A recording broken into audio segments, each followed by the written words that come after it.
En primer lugar, un agradecimiento a la cálida recepción que nos han dado este hermoso país aquí en México y en Toluca en particular. Agradecer también por la grandeza de nuestros pueblos, de la solidaridad.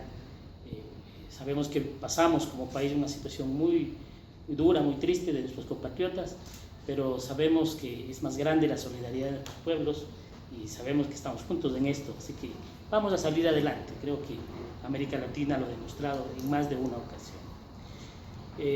También agradecer la oportunidad de hablar de este tema tan importante. Yo no me imagino ninguna conferencia internacional en la cual los organizadores, siendo de Naciones Unidas o en representación de los estados, no hablen de estos temas desde la perspectiva de los derechos humanos. Y yo quisiera incluir de la perspectiva de los derechos de la naturaleza también como un sujeto.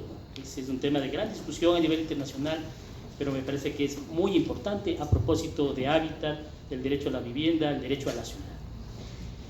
Por allá por 1992, el maestro Eduardo Galeano escribía un artículo denominado Ser como ellos y otros artículos, y hace referencia a la ciudad como una cámara de gas y a la ciudad como una cárcel. En parte de su artículo dice algo que nos refiere, y seguramente en nuestro imaginario vamos a volver a nuestras ciudades, a nuestras pequeñas o grandes ciudades. Galeano dice: las ciudades del sur del planeta son como las grandes ciudades del norte, pero vistas de un espejo deformante. La modernización copiona multiplica los defectos del modelo. Las capitales latinoamericanas, estrepitosas, saturadas de humo, no tienen carriles para bicicletas ni filtros para gases tóxicos. El aire limpio y el silencio son artículos tan raros y tan caros que ya ni los ricos más ricos pueden comprarlos. Luego, haciendo un salto a la parte referida a la ciudad como cárcel, Galeano dice: la sociedad de consumo que consume gente obliga a la gente a consumir, mientras la televisión imparte cursos de violencia a letrados y analfabetos. Los que nada tienen ni pueden vivir muy lejos de los que tienen todo, pero cada día los espían por la pantalla chica. La televisión exhibe el obsceno derroche de la fiesta del consumo y a la vez enseña el arte de abrirse paso a tiros. Cuando uno lee estos artículos, estas reflexiones de Galeano y se traslada a la ciudad o a las ciudades en las que vivimos, simple y llanamente es una fotografía fiel de la realidad.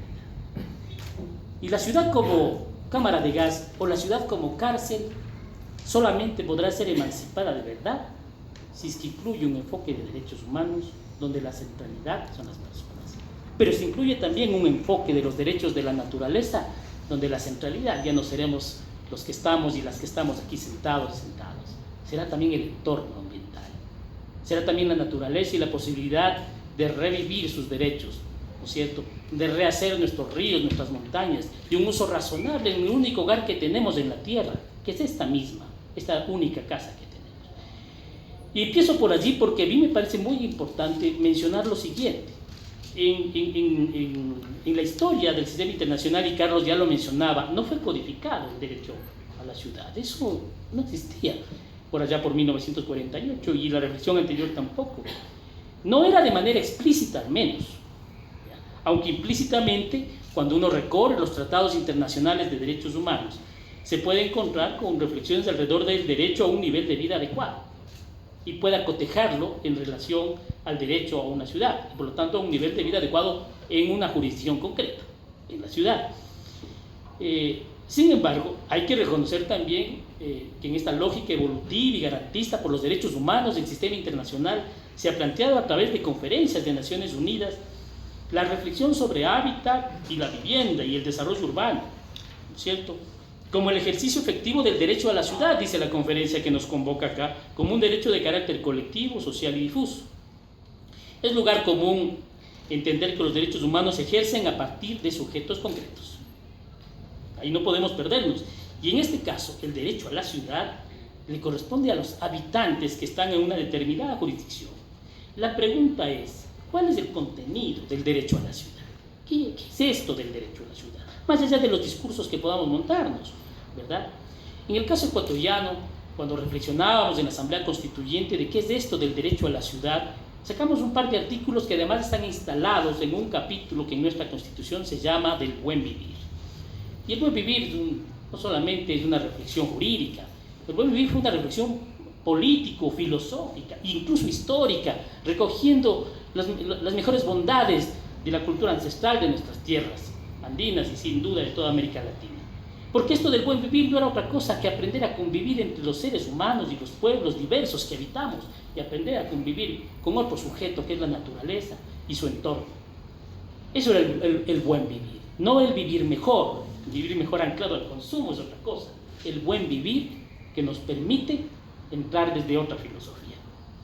Y entonces había un par de artículos, yo quisiera mencionarlos porque ahí se concentra una profunda discusión que tuvimos por más de 8 meses en la Asamblea Constituyente ecuatoriana. El artículo 30 nos decía, o nos dice, las personas tienen derecho a un hábitat seguro y saludable. Primera entrada, esto del hábitat seguro y saludable. Es necesario reflexionar sobre esa materia. ¿Qué implica desde los derechos humanos un hábitat seguro y saludable? Y habrá profundas reflexiones y se están dando aquí mismo en este escenario. Y a una vivienda adecuada y digna, ¿no es cierto? Y Aurelio hacía mención muy detenidamente al tema del derecho a la vivienda adecuada y digna. Sobre eso no hay mucho que inventar, quizás hay más que hacer, pero no mucho que inventar. Y el Comité de Derechos Económicos, Sociales y Culturales, en su observación número 4, desarrolla 7 estándares concretos, que luego los mencionaré, sobre el derecho a la vivienda adecuada y digna. Con independencia, además, de la situación social y económica. Ahí tenemos 2 bloques, ¿no es cierto?, en un artículo. Y uno tercero, el artículo 31 de nuestra Constitución dice, las personas tienen derecho al disfrute pleno de la ciudad y de sus espacios públicos. Esto no hay que perder de vista. Y de sus espacios públicos, bajo los principios de sustentabilidad, de justicia social, de respeto a las diferencias, a las distintas culturas urbanas y al equilibrio entre lo urbano y lo rural. Galeano en ese texto del 92 también dice, se abandonan los campos y la locura estrepitosa de llenar las ciudades nos vuelve locos. Y eso es lo que está ocurriendo en estas épocas, ¿verdad?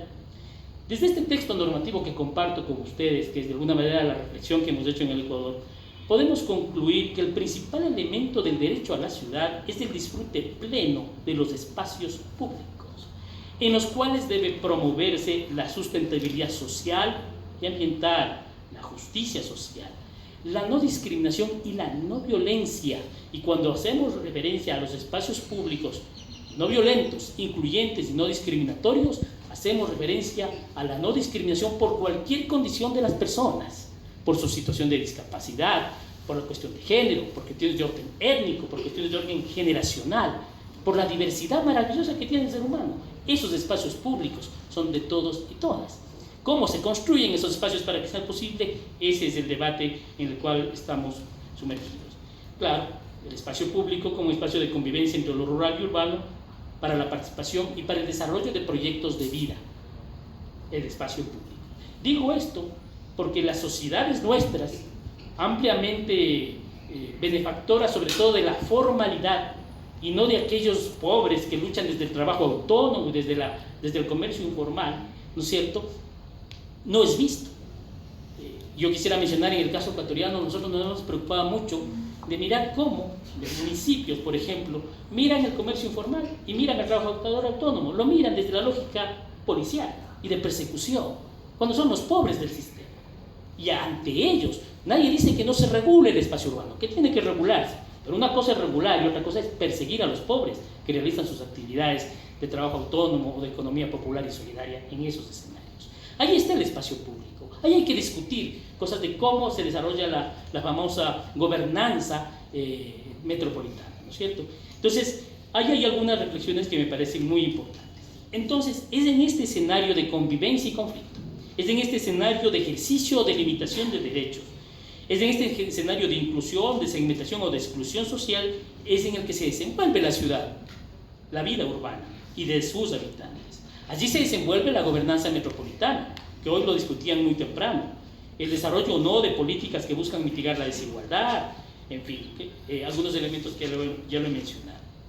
Pero tampoco podemos olvidarnos que en la ciudad nos encontramos con la institucionalidad administrativa y burocrática, que en la ciudad nos encontramos con instituciones prestadoras de servicios, sean públicas o privadas, que en la ciudad nos encontramos con la infraestructura del mercado formal y con la presencia de la economía popular y solidaria, que en la ciudad nos encontramos con una vivienda individual, con una vivienda comunitaria o una vivienda habitacional, sea planificada o sea marginal, pero nos encontramos con esto. Cualquiera sea la naturaleza, estas entidades sociales demandan condiciones mínimas, y esto es muy importante para el derecho a la ciudad. Todas estas entidades sociales institucionales demandan condiciones mínimas para una vida adecuada y razonablemente digna. Y por ello, todas ellas tienen que participar. Yo quisiera cerrar, está pidiendo que cierre Julia, respecto en ese marco, ¿cuál es el rol que tienen las instituciones nacionales o locales de derechos humanos? ¿Cómo son las defensorías del pueblo? ¿Cómo son las comisiones de derechos humanos o las procuradurías? Su naturaleza o su misión es la protección y promoción de los derechos humanos, de las personas y de los pueblos. Y eso trasladado al enfoque humano. Una primera cosa en la cual nos encontramos es alrededor de la gobernanza metropolitana. Y aquí hay otro elemento, que hoy hablábamos también con uno de los organizadores de Hábitat en Ecuador, con Augusto Barrera. Él decía la necesidad de que exista mecanismos de exigibilidad de los derechos en el marco de la construcción del derecho a la ciudad. Y los mecanismos de exigibilidad son diversos. Nosotros somos uno, no somos los únicos. Hay la posibilidad de hacer veedurías ciudadanas, observatorios ciudadanos, pero las instituciones nacionales también podemos ser el canal de exigibilidad de derechos a través de nuestros mecanismos legales o a través de otros mecanismos de promoción y participación ciudadana, no para molestarle al poder, sino para guiarle desde la perspectiva de los derechos humanos. Es decir, la exigibilidad de derechos desde la tutela y atención concreta, la exigibilidad de derechos desde la incidencia en la política pública para que tenga el enfoque de derechos humanos que Carlos nos mencionaba hace un momento, y la exigibilidad de derechos desde la participación y la educación en esta materia. Vuelvo a insistir, no me imagino una conferencia internacional, además en la que no estemos presentes las instituciones nacionales o locales de derechos humanos. Es nuestra obligación demandar nuestra presencia y nuestra voz para profundizar la democracia y los derechos humanos en conferencias como estas. Muchas gracias.